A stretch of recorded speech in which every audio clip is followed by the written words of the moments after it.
सीधे पंख मैराथन लेकर चलते हैं। रायपुर एक बहुत ही बढ़ता हुआ शहर है और हम नए रायपुर में आए हैं और यहाँ पे इतना बढ़िया कार्यक्रम का आयोजन देख के दिल खुश हो गया। इतनी तादाद में सुबह सुबह लोग दौड़ लगाने के लिए, फिटनेस के लिए और अपने शहर के लिए आए हैं, तो इसके लिए मैं बंसल पंख मैराथन को कंग्रेचुलेट करना चाहूँगा। Thank you sir. सर, मैं सवाल पर आता हूँ। आप बहुत मिट्टी से जुड़े हुए हैं। वीर स्वातंत्र सावरकर साहब का जो आपने किरदार किया, इसके पहले भी हमने आपके जो किरदार देखे, आपकी मैरिज भी मैंने देखी, वो एकदम जड़ों से जुड़ी हुई, रूट से जुड़ी हुई। ये दिल से ही है सर, सारी चीजें अंदर से, फैमिली से, अपब्रिंगिंग से? हाँ, क्योंकि 25 साल का मेरा करियर हो गया है। 25 साल तक तो कोई भी एक्टिंग नहीं कर पाएगा इतनी तो आई गेस ये नेचुरली है। मेरा ये मानना है कि हम सब इंसान हैं, सभी के दो हाथ पैर हैं और मेहनत और रुचि से और एंथुजियाज्म से आदमी कुछ भी कर सकता है। तो जो भी इंसान जो कुछ कर पाया है और जो ना भी कर पाया है तो सब इंसान ही। वो चीज़ जहन में रख के आपको एक डाउन टू अर्थ की एक नेचुरल फीलिंग रहती है। क्या आपने किया? ये जो 18 किलो आपने वजन कम किया था, ये फिटनेस का भी एक एग्जाम्पल था। तो किस तरह से, कैसे ये ट्रांसफॉर्मेशन कर पाया? सावरकर जी की बायोपिक के लिए तो मैंने 36 किलो कम किया। आई वाज 96 में कर रहा था। इंस्पेक्टर अविनाश करके एक सीरीज है जियो हॉटस्टार पे, तो वहाँ वो कर रहा था मैं। उसके बाद मैं सावरकर जी की बायोपिक ली।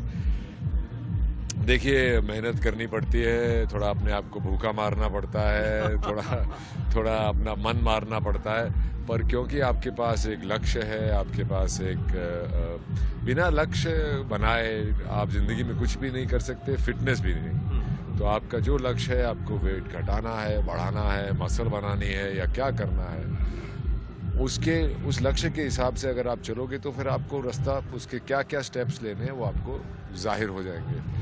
पर फिटनेस एक ऐसी चीज़ है कि आपकी बॉडी जो है, ह्यूमन बॉडी बहुत ही खूबसूरत चीज़ है। आप इसको कैसे भी ढाल लो। अभी मैं अगर भागने लगूं तो मेरे से 5 किलोमीटर ना भागा जाए, पर अगर मैं 2 महीने प्रैक्टिस करके आऊं तो मैं 10 किलोमीटर भाग लूंगा। तो ह्यूमन बॉडी की कैपेसिटी बहुत ही अजूबा है। हम लोग उसको जिंदगी में पूरा यूज नहीं कर पाते हैं। 1-2 सवालों के साथ खत्म करूंगा सर। मैंने आपको देखा कि once upon a time in Mumbai character को, मैं आप चले जाते हैं अंदर और बहुत स्मूथ ट्रांसफॉर्मेशन होता है। ये इसकी तैयारी किस तरह से और कैसे? अभी हमने देखा आपने एक नेगेटिव किरदार को एक अलग रंग दिया आपने, और बड़ा एक्सट्रीम, एक बिल्कुल जबरदस्त एक स्ट्रेंथ अलग किस्म की। देखिए, हमारे अंदर ही सब इंसान होते हैं। हर एक इंसान, कोई भी इंसान अच्छे से अच्छा और बुरे से बुरा काम कर सकता है। ये उसके जिंदगी की क्या कड़ी बनी है, क्या उसके सरकमस्टेंसेस रहे हैं, उसके हिसाब से आदमी जो होता है वो बनता है। We are a sum total of all we have gone through in our life standing here today doing this interview. So उसमें आप यूज कर लेते हैं। जो स्क्रिप्ट की रिक्वायरमेंट होती है उसके हिसाब से आप अपने को ढाल लेते हैं, और हमेशा यही लगता है कि चलो इस बारी पकड़े ना जाएं, इस बारी भी अच्छा हो जाए। मैंने सर ये भी देखा, आपके फैंस भी कहते हैं डुअलिटी नहीं है, जाट है भीतर का, जैसे हो वैसे रहो, दमदारी से रहो।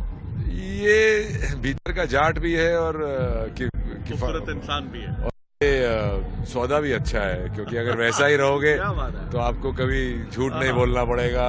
क्योंकि झूठ बोलने से और बनावटी बनने से ना आदमी को और 100 झूठ बोलने पड़ते हैं और बहुत बनावटी बनना पड़ता है। ये है भाई, ना लो, नहीं तो चलो कोई और ले लेगा। जी, आखिरी सवाल कर रहा हूँ सर, अपकमिंग प्रोजेक्ट्स और कहाँ क्या क्या कर रहे हैं? कुछ ऐसा और क्या हम और नेगेटिव शेड्स में देखेंगे, ग्रे शेड्स में देखेंगे आपको?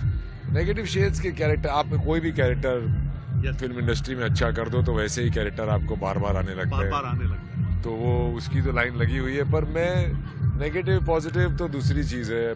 कैरेक्टर में कुछ दम हो, कैरेक्टर में कुछ करने को हो और करने में मज़ा भी आए और माल भी अच्छा मिले तो फिर काम करना चाहिए।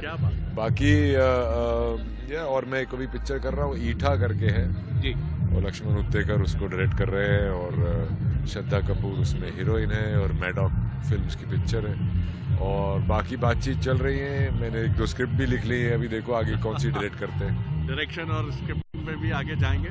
जी जी जी जी, मजेदार चीज है। मजेदार चीज। लिखाई से बड़ा क्रिएटिव काम और फ्रीडम वाला काम कोई नहीं है। तो आपने सुना कि सच्चा सौदा यही है कि आप सच के साथ रहिए, ये कहना है रणदीप हुड्डा सर का। और उनका कहना है कि लिखना बहुत क्रिएटिव काम है, बहुत अच्छा काम है, वो उसी के साथ आगे जाएंगे और बहुत अच्छे दिलचस्प प्रोजेक्ट्स उनके आने वाले हैं। कैमरामैन दीपक के साथ शरद द्विवेदी, नया रायपुर।